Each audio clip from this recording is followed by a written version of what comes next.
ஓம் சாந்தி.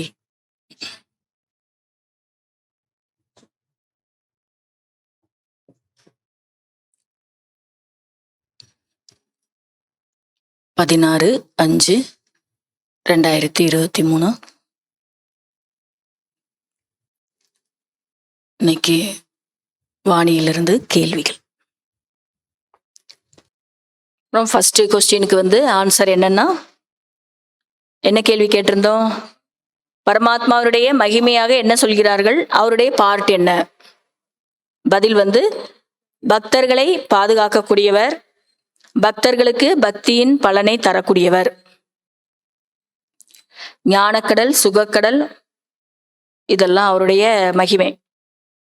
அடுத்து அவருடைய பார்ட் என்ன?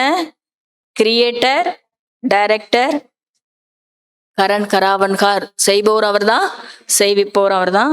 இன்னொன்னு லிபரேட்டர். கடைசியா சொன்னார் இல்லையா, லிபரேட்டராக இருக்கிறார். எல்லாரையும் கணக்கு வழக்கெல்லாம் எல்லாருடைய கணக்கு வழக்கையும் முடிச்சுட்டு வீட்டுக்கு அழைச்சிட்டு போறேன், முடிக்க வச்சு வீட்டுக்கு அழைச்சிட்டு போறேன்றார். அடுத்து என்ன சொன்னாரு? போலாநாத் கள்ளமில்லாத வியாபாரி, அதுவும் அவருடைய பார்ட்டு தான், கள்ளமில்லாத வியாபாரி. ரெண்டாவது கேள்வி என்ன கேட்டிருந்தோம்? பாபா என்ன குறை கூறுகிறார்? நீங்கள் தனக்காக என்ன சொன்னீங்க? 84 பிறவிகளை 84 லட்ச பிறவிகளாக சொல்லிவிட்டீர்கள். பாபாவிற்கு என்ன சொன்னீங்க? சர்வவியாபி, அனைத்தும் நீங்கள் தான் என்று கூறிவிட்டீர்கள். இந்த 2 விஷயம்தான் பாபா இன்னைக்கு குறையா சொல்றார். மூணாவது, தாய்மார்கள் மூலம் யாரையெல்லாம் முன்னேற்றம் அடைய வைக்கிறார் பாபா, அந்த மாதிரி கேட்டிருந்தோம். பதில் என்ன? அஜாமில் போன்ற பாவிகளையும் சாதுக்களையும் முன்னேற்றம் அடைய வைக்கிறார் தாய்மார்கள் மூலம். அஜாமில் போன்ற பாவிகளையும் சாதுக்களையும். அடுத்து நான்காவது, பாபாவிடம் என்ன உறுதி எடுக்கிறீர்கள்? நாங்கள் தூய்மையாக இருந்து பாரதத்தை தூய்மையாக ஆக்குவதில் உதவி செய்வோம்.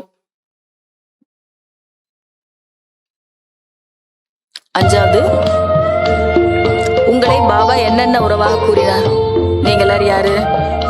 ஃபர்ஸ்ட் என்ன? சிவசக்தி, பாரத மாதா. அடுத்து பார்வதிகள், மணப்பெண்கள். அமர கதையை கேட்டுட்டு இருக்கக்கூடிய பார்வதிகள், அடுத்து மணப்பெண்கள். ஆறாவது கேள்வி, ஆன்மீக ட்ரில்லுக்காக என்னென்ன செய்ய வேண்டும்? ஆன்மீக ட்ரில் பண்ணணும்னா என்னென்னலாம் பண்ணணும் சொன்னாரு? அனைத்திலிருந்தும் புத்தியை நீக்க வேண்டியிருக்கும், அனைத்து தொடர்பிலிருந்தும் புத்தியை எடுத்துவிட்டு ஒரு பாபாவின் தொடர்பில் புத்தியை இணைக்க வேண்டும். அடுத்து ஒன்று இருக்கு, முக்கியமானது, உண்மையான அன்பு ஒருவரிடம் இருக்க வேண்டும். அப்பதான் இந்த ஆன்மீக ட்ரில் பண்ண முடியும். இதுக்கெல்லாம் இவ்வளோ ப்ரொசீஜர் இருக்குது. இப்படி இருந்தாதான் நீங்க பாபாவை என்ன பண்ண முடியும்? நினைக்க முடியும், ட்ரில் பண்ணலாம்.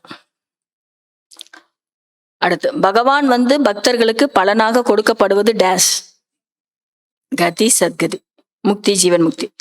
அடுத்து, சரஸ்வதிக்கு டேஸ் என்று சொல்ல முடியாது, பகவதி என்று சொல்ல முடியாது. மூணாவது, சொர்க்கத்தின் எஜமானர் ஆவதற்கு பாபாவிடம் டேஸ் கொடுக்க வேண்டும். பழைய குப்பை கூலங்கள், அதுவும் பழசாயிருச்சு, அந்த குப்பையும் பழைய குப்பை தான், ஃப்ரெஷ்ஷா பழைய குப்பை கூலங்களை பாபாவிற்கு கொடுக்க வேண்டும். அடுத்து, பழைய வீட்டில் டேஸ் இருக்காது, மஜா இருக்காது. அடுத்து, யார் மோல்டாக தெரிந்துள்ளார்களோ அவர்கள் ரியல் கோல்டு. எதனுடைய அடிப்படையில மோல்ட் ஆகணும்? இன்னைக்கு பாபா என்ன சொன்னாங்க? சம்ஸ்காரத்தை மாத்திக்கிறதுல, சேவையை ஒருங்கிணைந்து செய்வதுல, அதுக்கப்புறம் அதே போலதானே அவைக்த இஷாராலையும் வந்தது இல்லையா, என்ன? ஒற்றுமை.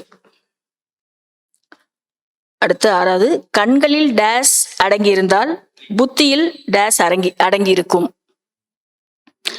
ஒளி அடங்கி உள்ளது. புத்தியில் சிவபாபாவுடைய நினைவு அடங்கி இருக்க வேண்டும். அடுத்து என்ன? பாபாவினுடைய நினைவு மறந்தால் மாயாவினுடைய குண்டு நம்ம உடம்புல தாக்கும். அச்சா. ஓம் சாந்தி.